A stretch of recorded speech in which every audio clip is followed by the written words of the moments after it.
Hi friends, it's Deanna Williston with Our Blooming Catholic Life, and welcome to this edition of What Did I Just Read?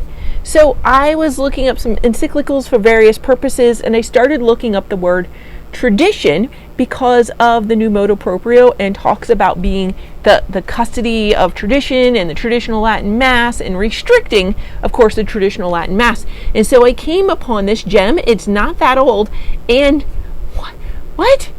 Okay, I'll read it for you. I'll tell you the document in a minute, but I'll start with number 4, and then I'm going to jump down. You, of course, will be able to read this entire document for free. It's all over the web. It's available in books. It's not hidden at all. So I'm going to start at number 4.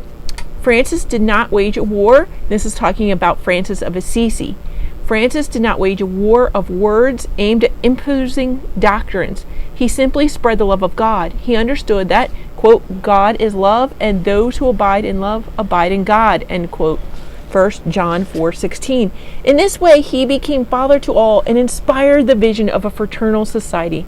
Indeed, quote, only the man who approaches others, not to draw them into his own life, but to help them become ever more fully themselves, can truly be called a father, end quote.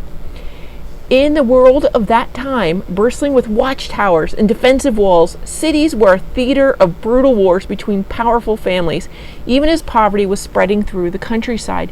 Yet there, Francis was able to welcome true peace into his heart and free himself of the desire to wield power over others.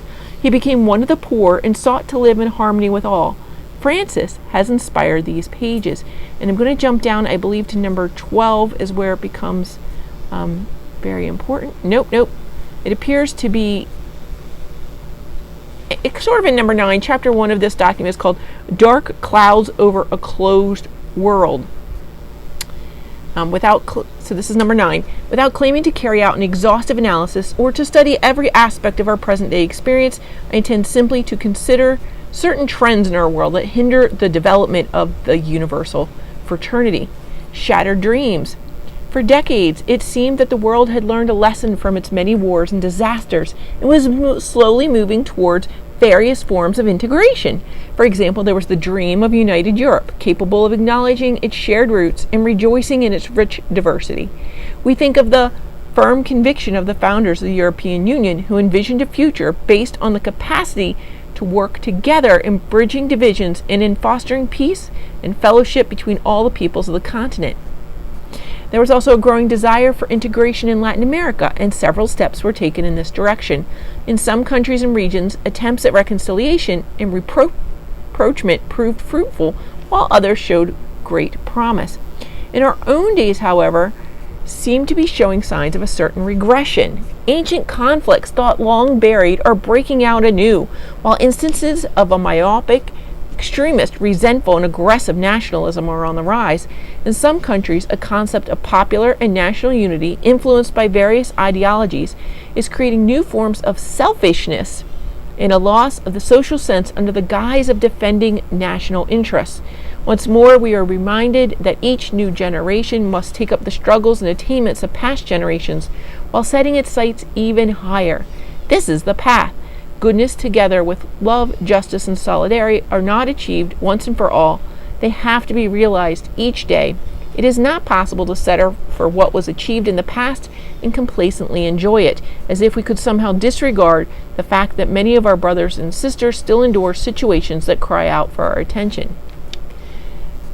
Opening up to the world is an expression that has been co-opted by the economic and financial sector and is now used exclusively of openness to foreign interests or to the freedom of economic powers to invest without obstacles or complications in all countries. Local conflicts and disregard for the common good are exploited by the global economy in order to impose a single cultural model. This culture unifies the world but divides persons and nations, for as a society becomes more globalized, it makes us neighbors, but it does not make us brothers. We are more alone than ever in the increasingly massified world that promotes individual interests and weakens the communitarian dimension of life. Indeed, there are markets where individuals become mere consumers or bystanders. As a rule, the advance of this kind of globalism strengthens the identity of the more powerful who can protect themselves, but it tends to diminish the identity of the weaker and poorer regions, making them more vulnerable and dependent. In this way, political life becomes increasingly fragile in the face of transnational economic powers who operate with the principle of, quote, divide and conquer. The end of historical consciousness, and on this we are on number 13. As a result, there is a growing loss of the sense of history, which leads to even further breakup, a kind of deconstructionism, whereby human freedom claims to create everything starting from zero, is making headway in today's culture. The one thing it leaves in its wake is the drive to limitless consumption and expressions of empty individualism. Concern about this led me to offer the young some advice. If someone tells young people to ignore their history, to reject the experiences of their elders, to look down on the past and to look forward to a future that he himself holds out, doesn't it then become easy to draw them along so that they only do what he tells them? He needs the young to be shallow, uprooted, and distrustful so that they can trust only in his promises and act according to his plans. This is how various ideologies operate that destroy or deconstruct all the differences so that they can reign unopposed. To do so, however, they need young people who have no use for history, who spurn the spiritual and human riches inherited from past generations, and are ignorant of everything that came before them. These are the new forms of cultural colonization. Let us not forget that peoples that abandon their tradition and either from a craze to mimic others or to foment violence or from unpardonable negligence or apathy allow others to rob their very soul, end up losing not only their spiritual identity but also their moral consistency and in the end their intellectual, economic, and political independence. One effective way to weaken historical consciousness, critical thinking, the struggle for justice, and the process of integration is to empty great words of their meaning or to manipulate them.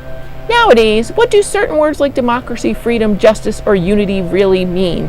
They have been bent and shaped to serve as tools for domination, as meaningless tags that can be used to justify any action. Lacking a plan for everyone. Number 15. The best way to dominate and gain control over people is to spread despair and discouragement, even under the disguise of defending certain values. Today, in many countries, hyperbole, extremism, and polarization have become political tools, employing a strategy of ridicule, suspicion, and relentless criticism in a variety of ways. One denies the right of others to exist or to have an opinion. Their share of the truth and their values are rejected, and as a result, the life of society is impoverished and subjected to the hubris of the powerful. Political life no longer has to do with healthy debates about long-term plans to improve people's lives and to advance the common good, but only with slick marketing techniques primarily aimed at discrediting others. In this craven exchange of charges and countercharges, debate degenerates into a permanent state of disagreement and confrontation.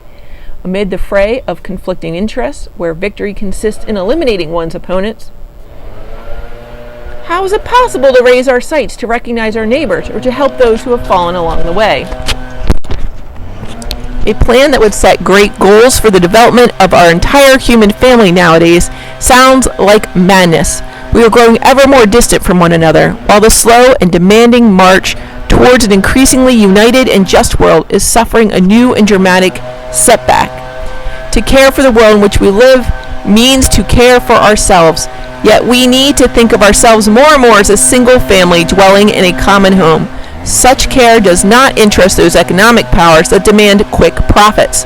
Often the voices raised in defense of the environment are silenced or ridiculed using apparently reasonable arguments that are merely a screen for special interests. In this shallow, short-sighted culture that we have created, bereft of a shared vision, it is foreseeable that once certain resources have been depleted, the scene will be set for new wars, albeit under the guise of noble claims. In his own words, friends, this is the opening to, have you guessed it, Fratelli Tutti, which lays out how to destroy a culture by ignoring your elders and discrediting your history and traditional forms. I can't make this up. That's all, friends. Get out there and read that letter.